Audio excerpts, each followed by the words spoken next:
Previously on The Created. Hi everyone, I'm Zidim. Giuseppe interrupts. Don't you mean Ophelio? The wooden boy looks at Giuseppe for a moment. Oh, yeah, Filio is my name. Well, aren't I silly? Well, boys and girls, you must be dying to hear a story, right? The children shout out, "Yeah!" Well, alright then. Come on down to the front so you can all hear. Any adults in the front 6 rows can get off their arse and pick a different... Caught the guy? You mean the one we were chasing? The very same. Excellent work, Aldo. We better hurry before he's able to escape again. Aldo, lead the way.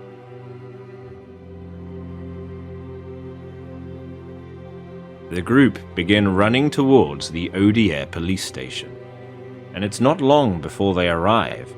And as Aldo mentioned earlier, the police station is practically empty.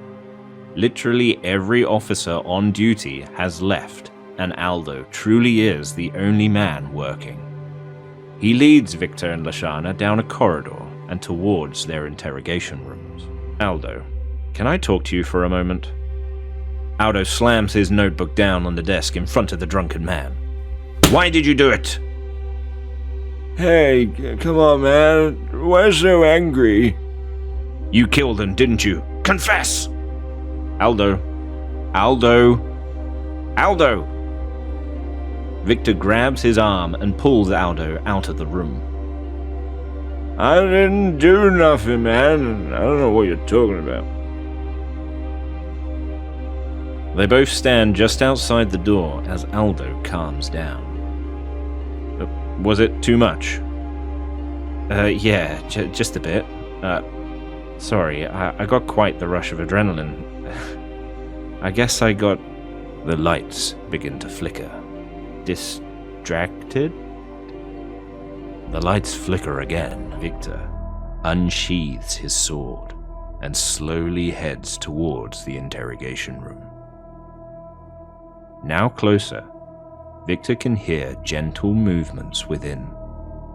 With the door slightly open, Victor can see a dark figure low down to the ground.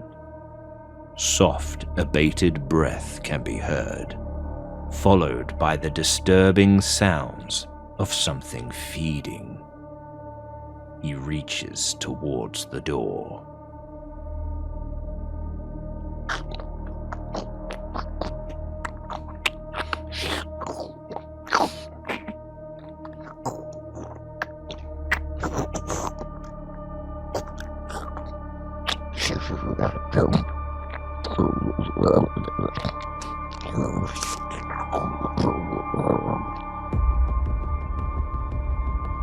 What is it? Victor, without hesitation, slams the door shut and feels a heavy force ram right into it. Victor then punches Aldo 3 times in the shoulder. Shut the fuck up! Ow! Jeez! I'm sorry! Are you trying to get us killed? No, I just can't see. Shut up! Now on, no talking. Okay. One day, you'll have to accept who you are. Who we are. Victor frantically looking around either side of the hallway, scanning the doors, the ceiling, anywhere she could be hiding. I'm not a monster like you. Oh, but you are. You'll see. Her voice eerily travels down the hallway. On a side note, before we get into our next scene, Dexter Nova, or whatever the other name was on YouTube, you've also done artwork for Zidim. So we'll change his token now. I've pre-made it. I've already made it. There we go. And here is the artwork from Dexter Nova. Ah, did I not colour the background in? Alright, I'm going to have to change that to like a dark blue like I did with the others. But Dexter Nova has sent in artwork for Zidim now. Thank you very much, Dexter. And again, I'll have his channel link at the bottom. He does stream. I think he's currently having a break at the moment, but he does do a lot of art streams and plays stuff. And some... have we? Yes, we have streamed with Crazy Cat Lady and a few other people playing the game that is currently popular, Lethal Company. That was it. Jeez, my brain went blank. Lethal Company. We've been playing that a lot as well. I need to get back into that. It's a good game. I'd like to see if there's any updates. I haven't played in a long time myself. If you'd like to check out Dexter Nova, then go to the description below the video, where you'll find a link to his channel. You can go watch him live. You can talk with him. You can have a laugh and just don't throw abuse at him for no reason, because you know that's just rude and toxic. We'll have none of that here. The scene cuts to a mist-filled alley in the heart of Odier, where Zidim is currently resting, catching his breath amidst the rubbish and discarded entrails of unwanted food. Think, Zidim, think. He picks up discarded bread that has been soaking in a puddle and eats it as it squelches in his mouth.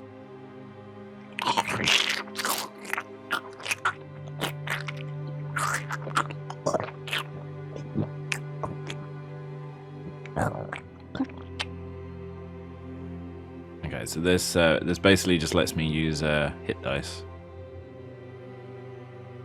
Is that still saying Mysterious Man? I wonder why. Oh, maybe I just need to remove it and put it back in. Yeah, there you go. That's better. Okay. So, this just allows me to use hit dice. I have 5. How much do they heal me for? They heal me for a D8.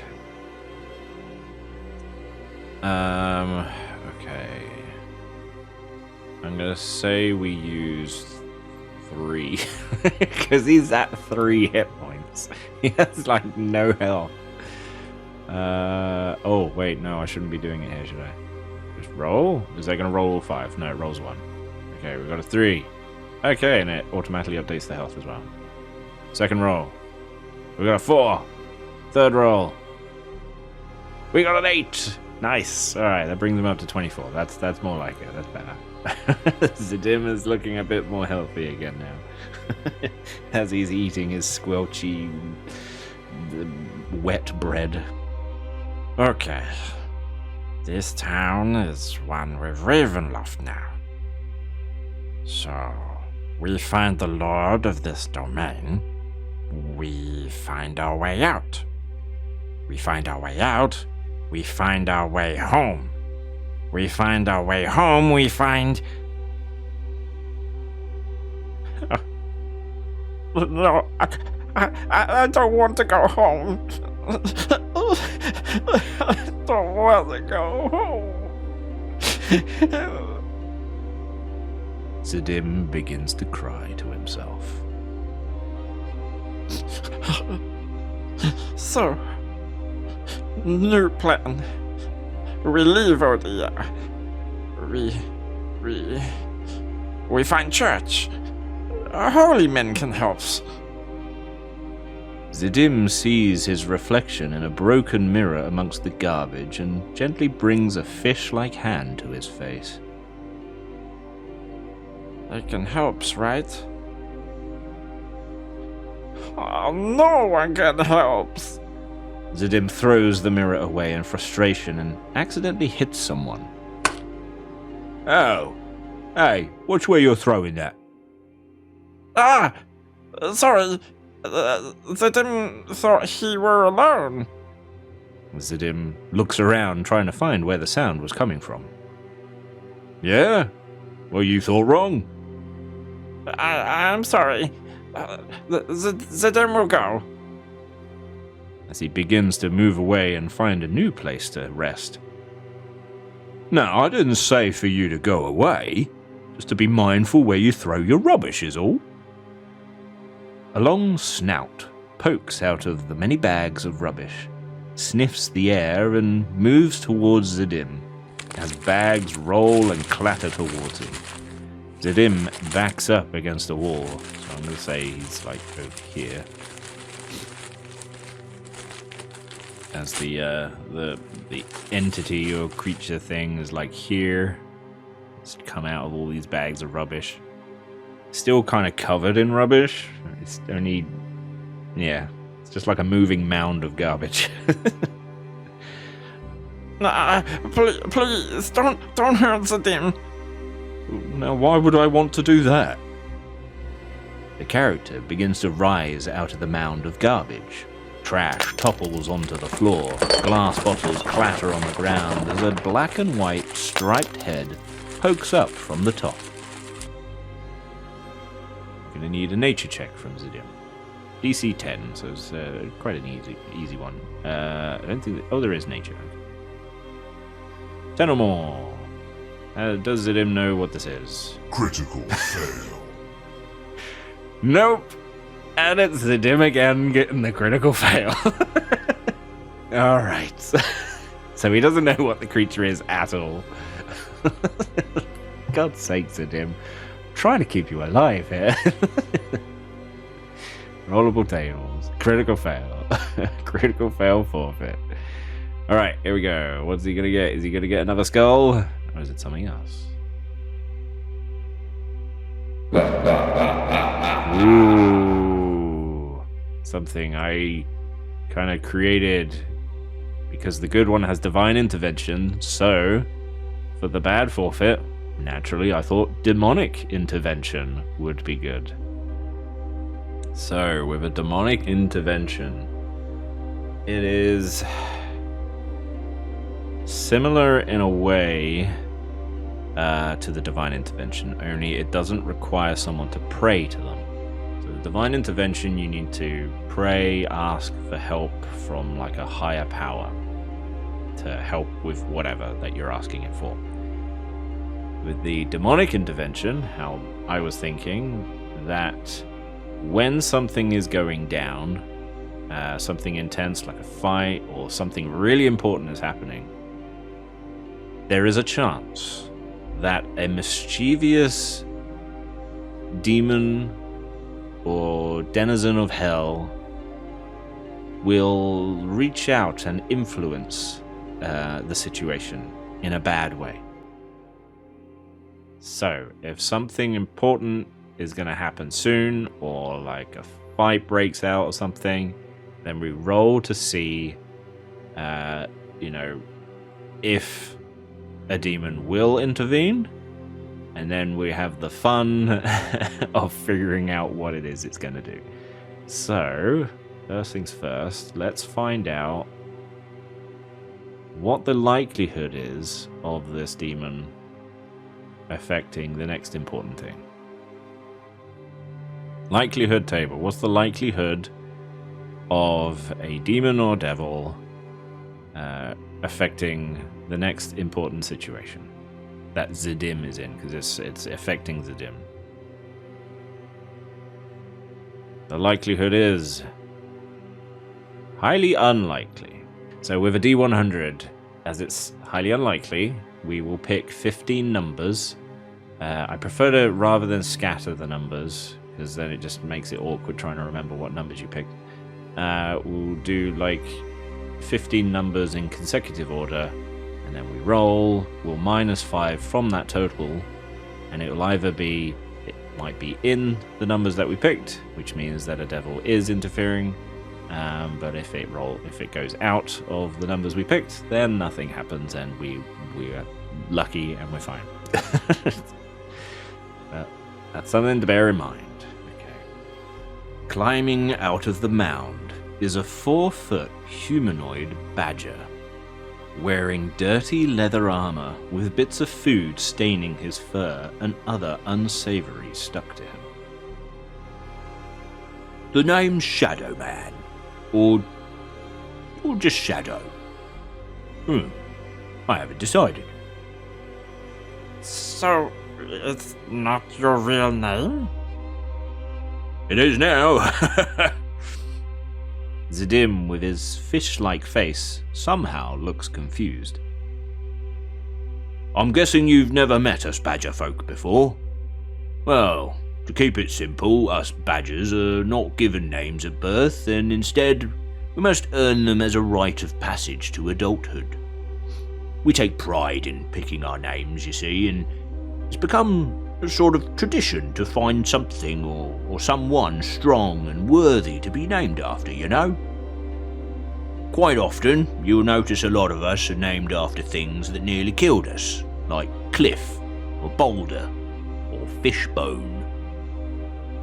Some like to name themselves after strong heroic people they met on their journeys, like Alexander, or Achilles, or Jeff Goldblum. That's quite a popular one. So, why are you called Shadow? Well, it was only yesterday that I saw something worthy of a name. I was at home in my burrow, minding my own business, you know, as you do, when I heard a ruckus outside. So, naturally, I go to check it out, when a thick black cloud blew through the trees, following whomever ran past earlier. I think nothing of it when suddenly another more humanoid shadow-looking thing floats past, making all these loud breathing noises, and it destroys my patch of begonias. I was like, excuse me, mister, who's going to pay for my flowers? Can't just waltz through people's gardens and wilting their plants by touching them. This is private property. There is something chasing the shadow horror. Indigenous to the area. We will say it is a badger.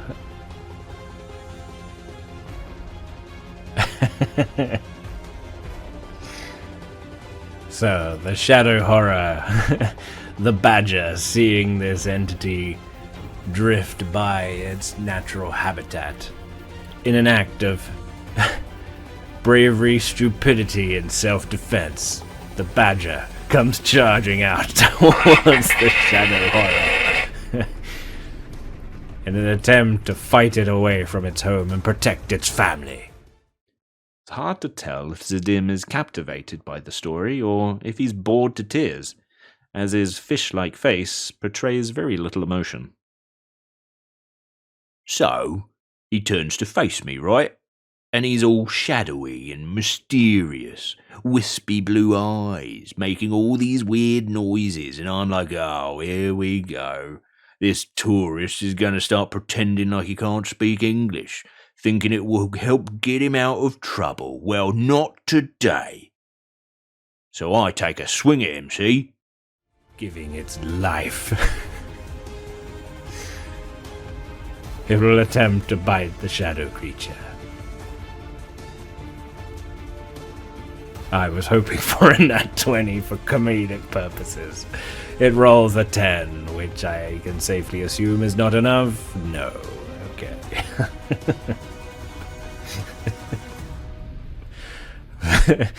Part of me wanted the badger to win, but I don't see this happening somehow. Granted, I miss, I'm getting on a bit in my years. I'm not as spry as I used to be. And what does the Shadow Man do? Well, without even trying, he just backhands me like I was nothing. And boy, let me tell you, I exploded. Literally. DC of 16 or more. And it will ignore the badger. Less, and it will be distracted.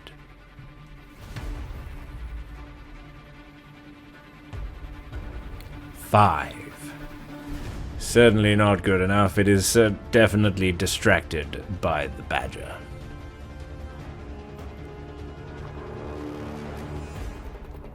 As as it does a claw attack with its dark, shadowy hand.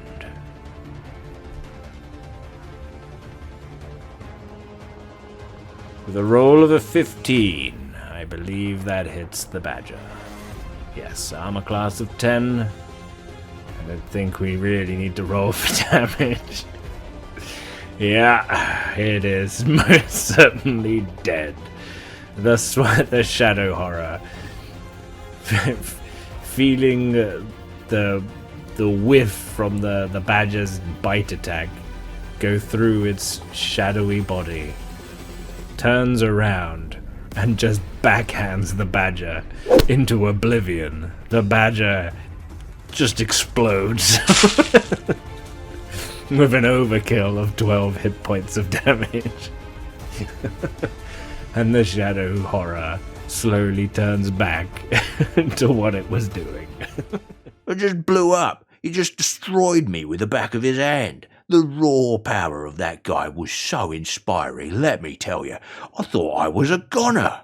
Yeah, he literally broke all my bones. Arms and legs scattered everywhere. Oh, it was a mess.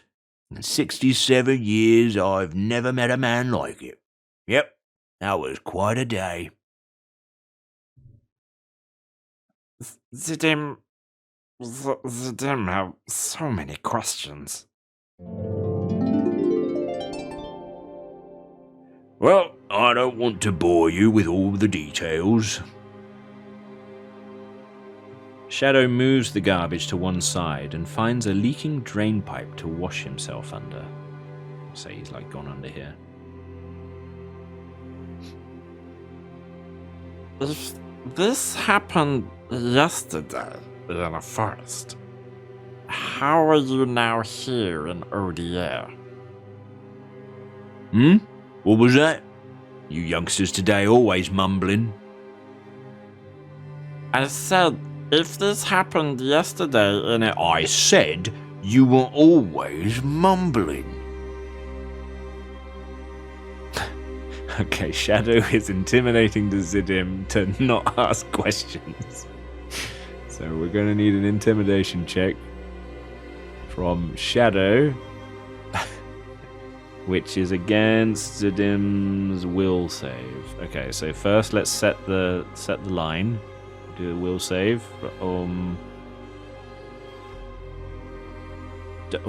Let me double check actually. Exhaustion. Does exhaustion go with a short rest or does it go with a long rest?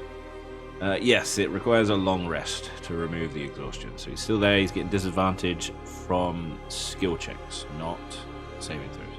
So which would have meant that he needed... Well, let's see if he gets a double nat 1 then for his nature.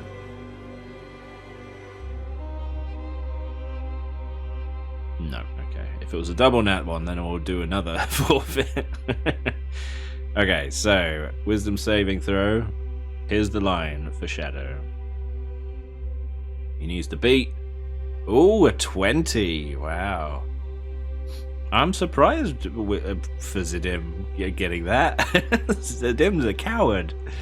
Alright, so intimidation. Needs to beat a 20. Does he do it? No, with an 11.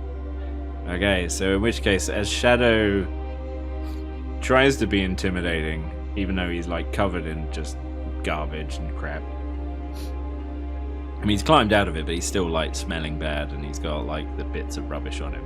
Which, in terms of smells, Zidim doesn't really pay much mind to it, because being the fish guy, he tends to smell of fish himself anyway. I said you were always mumbling. His Shadow kind of just looks and tries to puff up, but Zidim kind of just looks at Shadow as he does that, and he sees the cue as if to say, you know, stop asking questions, but he's just kind of just looking at him, and he's not scared by him doing that, which is, you know, quite surprising. But he's more just scanning questions in his head and picking his story apart. Because it's like, There's some parts of the story that don't make a lot of sense, especially with you blowing up and your arms and legs coming off, and yet here you are, standing here fine. Hello, what do we have here? Shadow pulls out a discarded toy from one of the garbage bags that's spilled onto the floor. Now, who would throw you away? Kids today never appreciate what they have. Look, Zidim. That is your name, right? Zidim? Zidim nods. Yeah, you keep speaking in third person, so I assumed. What's up with that anyway? Why do you always speak in third person? I don't know. Wait. You didn't do it then, but you did before. Zidim this and Zidim that. What are you, a Smurf? No, Zidim no Smurf. Zidim don't know what Smurf is, but I know I'm not a Smurf. So what are you then? Some kind of shrimp? No. It's a long story. You don't care for Zidim stories. Don't you assume what I do and do not care about. Shadow's hand flinches in pain, dropping the doll as he sees a silver needle stuck into his hand. Shadow takes 1 piercing damage and 3d6 necrotic damage. 1, 2, 3. Plus 1. Shadow's gonna be taking a total of... Oh, those were high rolls. 15 damage. So 1 is piercing. I don't think you have anything that's... Yeah, you've got no resistance to piercing. Apply damage. What I'll do then, I'll have, because I'm sensing something. Yeah, I remember something now. We'll have the life bars up. I think we're going to need it. Zidim? Why is your health bar didn't update itself? Yep, 2435. Update token. Shadow must then do a charisma check. DC 12. 12 or more. Ah, true to the badger folk. True to the badger folk. They endure. Badgers endure. And on that note, I will quickly reveal to you the new race that I have created for our campaign and for you guys. You guys most certainly can use it at home. Now, it was originally requested by a viewer that they wanted the badger to return. They don't know when, they didn't know how, they didn't know why. They just wanted the brave warrior to return one way or another. And so he has. Badger folk, once peaceful folk, brave and noble warriors of the Fae, fearless in the face of death and unwavering pride. Badger folk have fought for their homelands for centuries to come. Many races have tried to push them out of their burrows and forests and failed.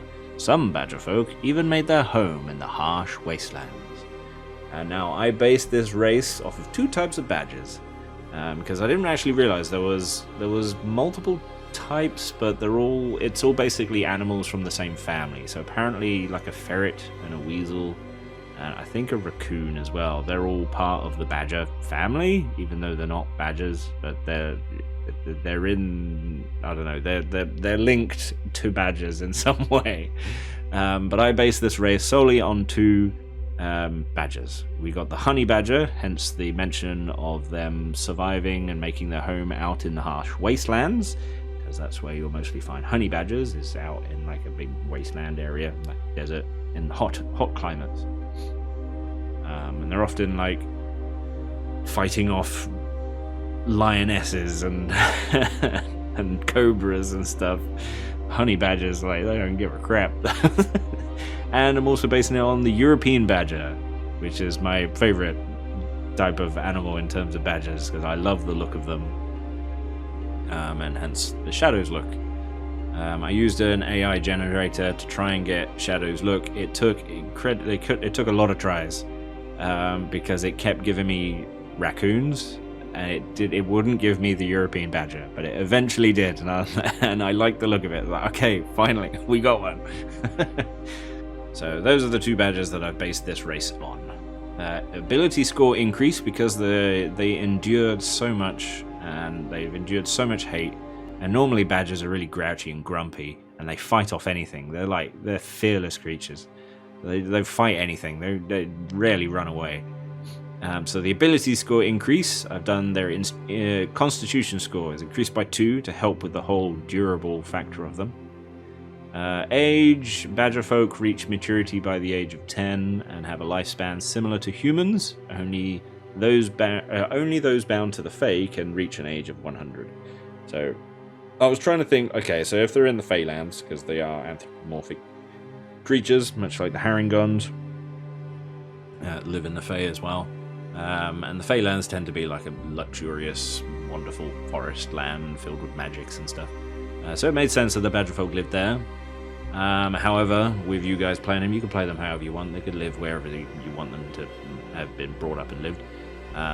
So my way of thinking was that if your badger folk or badger character did not grow up in the Fae, then they would not reach anything higher than 100 in terms of age.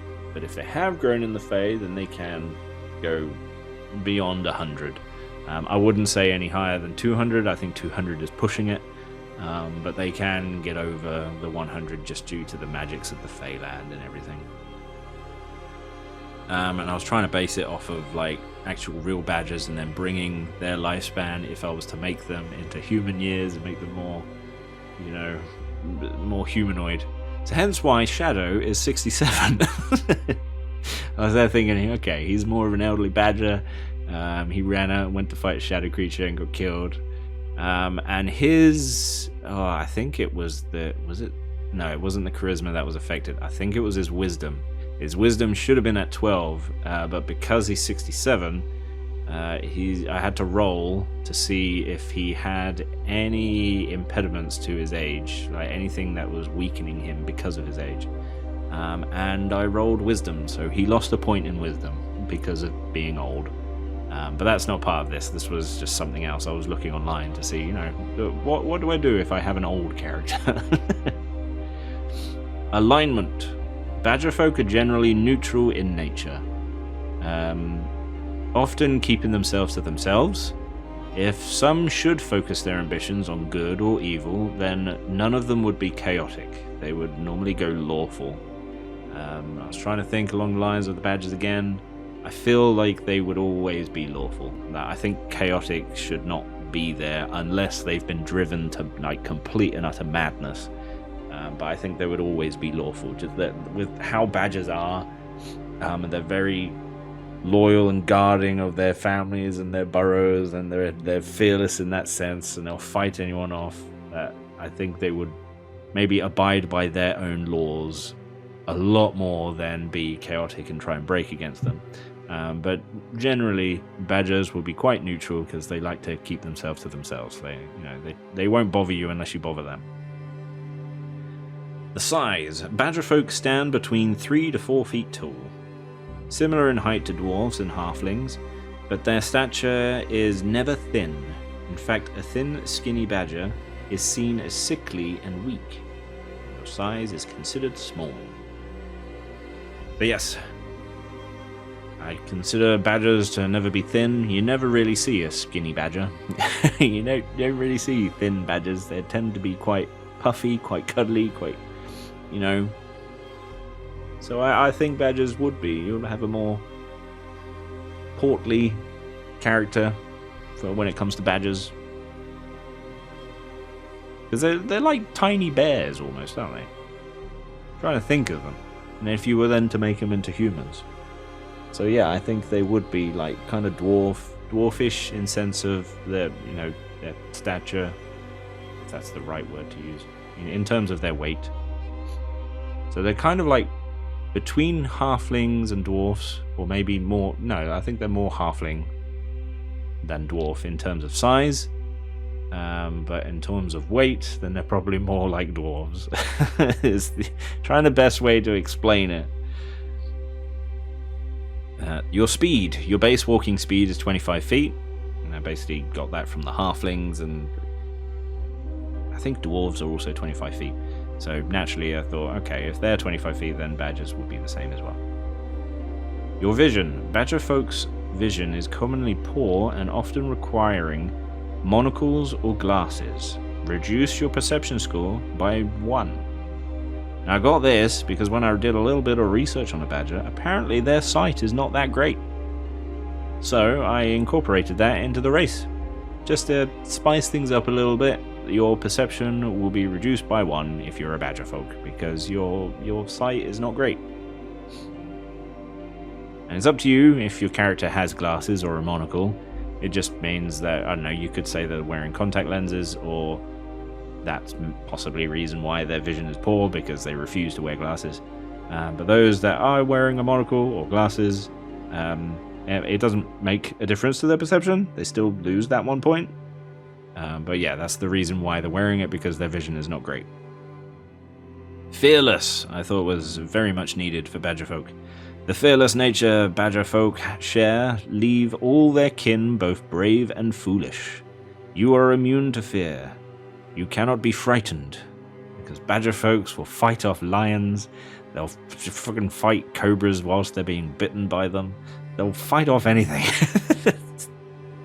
Badgers are tenacious in that fact, but I guess it can also be considered foolish. If you imagine someone who has no fear, completely fearless of anything, then he's going to just confidently walk into trouble. It's just going to cause more problems for himself than anything.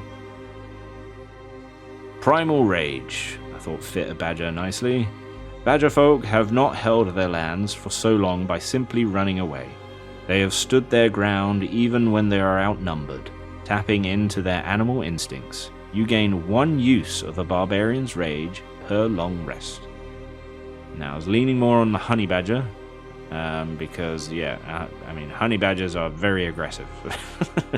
So I figured for the animal instinct type thing, and badgers in European are also quite grumpy, but I would say honey badgers are even more vicious than ones in the UK. So yeah, 1 use of primal rage per day.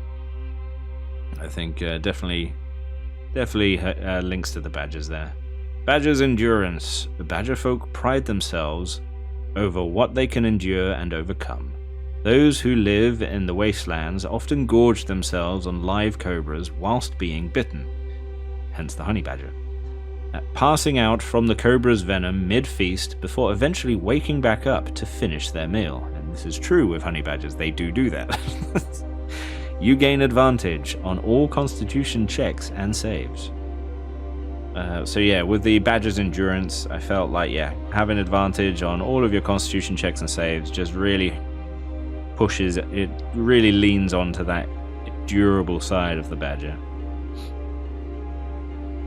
Beast Claws. Your claws are natural weapons, which you can use to make unarmed strikes. If you hit with them, you deal slashing damage equal to 1d4 plus your strength or dexterity modifier, instead of the bludgeoning damage. So it's like, basically like an unarmed strike, but instead of bludgeoning, you do slashing damage, but you've got claws. Languages. You can speak, read and write Common and Sylvan, because you're mostly Fey folk. It's up to you, I would say, because now thinking, if you're wanting to make a badger folk that didn't grow up in the Fey, then I would probably say that they wouldn't know Sylvan. But that's entirely up to you. So you can either remove the Sylvan if they didn't grow up in the Fey, or you can keep it. Badger folk names. As proud and fearless as they are, badger folk commonly name themselves after anything or anyone they deem to be strong. What differentiates them from other races is they do not receive their names at birth. Instead, they obtain their name via an initiation of sorts to adulthood. Only when a badger has endured a near-death experience can they claim themselves a name, often that which almost killed them, such as ocean, cliff, python, forest fire, landslide. Once obtained, they can return home and be welcomed as an adult. Now, I will update this though, because I think I created this first before before running this scene. So it shouldn't be just near-death experiences. So with the badger folk, they're very durable. They endure a lot of things. They're fearless. So naturally, they are going to they're going to be drawn more to those who they also deem to be strong and durable and powerful. And being different from other races, like if they are born, you can give them, if they haven't actually claimed a proper name yet and they're still on their initiation to adulthood, and this can run up to all their life, they can go their whole life without actually claiming a name for themselves. So what would happen in that case is that they'll have like a really basic, simple name, or it's up to you. It's up to interpretation how you wish to do it. But how I see it is either like with their own folk, they don't really have a name, so like just other characters will just call him stuff. Like they'll just call him Badger or something. So quite commonly, those that don't have a name are just nicknamed Badger. It could also be that they're just given a really lame name, like Steve or Grass or Air. You know, something that has no real meaning behind it, no strength behind it. But once they meet someone that they are really drawn to, someone that they're inspired by, someone that they would deem to be their hero in that sense, and that they look up to them because of their power. And it doesn't necessarily mean power in terms of strength and muscle. It could be mental strength. So say like your badger folk is a wizard, then he's going to be more drawn to other powerful spellcasters, for example. And so he might name himself after a powerful sorcerer or sorceress or whatever. Like Merlin, for example. Like a badger could see Merlin as being someone to look up to, someone that inspires them. They could see another character. Maybe there's like a king or someone that saved their life, and so they named themselves after that person. So it could be even just a child that saved their life, and if they deem them to be very strong and worthy of a strong name, that they would then take their name. Obviously not by force. You know, if the kid's name is Dave, then they'll go, I'm Dave as well. They won't go, give me your name. I will kill you. I challenge you to a duel so I can take your name by force.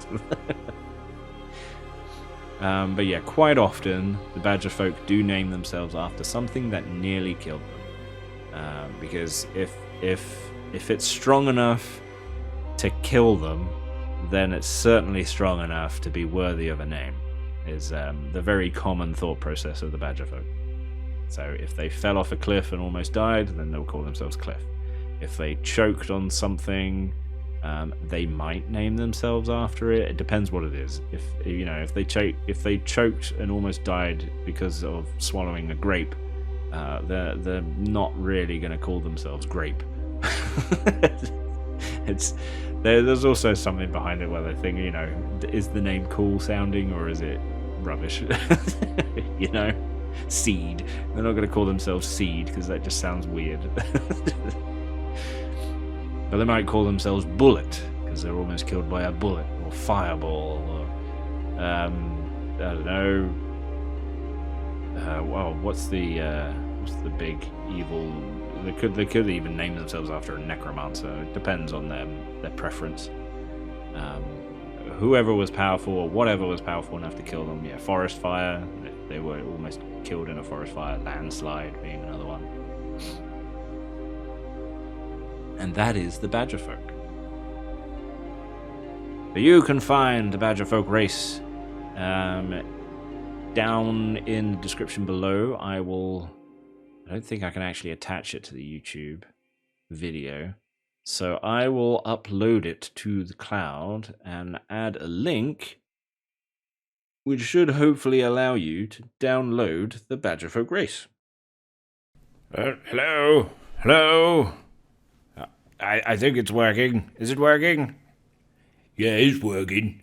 Oh yeah, I can see the red light. It's me. It's Blorf, the Butt Goblin. Sorry I can't come to the camera at the moment. I haven't been able to leave any messages on our sessions because I've been in the process of moving house, you see. I'm pretty much moved in. I need to get all my stuff sorted now. Need to buy furniture and put that box down. Sorry, Blorf. Please, just be careful. Once I find my camera, it'll be in a box somewhere. Then I'd be able to start leaving messages again. But yes, I hope you're enjoying the show. And I haven't forgotten about you. I will read the comments coming soon. We've introduced a new character, Shadow. Yeah, that's me. I'm in it now. Yeah. All right. Just put those boxes away. All right. That one goes in the bedroom. Okay. Right. I just wanted to leave a quick message saying sorry, and I will be back. But please continue to enjoy the show. Continue to leave comments. And if you have any artwork, leave any artwork. And I hope you enjoy the new homebrew race of the Badger Folk. If you have any questions about it, feel free to ask. But if you would like to alter it for yourself, then I'm not going to stop you. Because I can't, you see? You're behind a TV screen. You just do what you want, but that is a little, that's my take on the Badger Folk, okay? Right. Sorry, I've got to go now. It seems like he's burst a water pipe. Shadow, what are you doing over there? Shadow's not my real name. It's Gareth. Sorry, Gareth. I get mixed up with the game sometimes. Anyway, Gareth, why are you doing that? Come here. Shadow's hand flinches in pain, dropping the doll as he sees. Blah. In fact, a thin, skinny badger is seen as strictly as sickness. Can't read.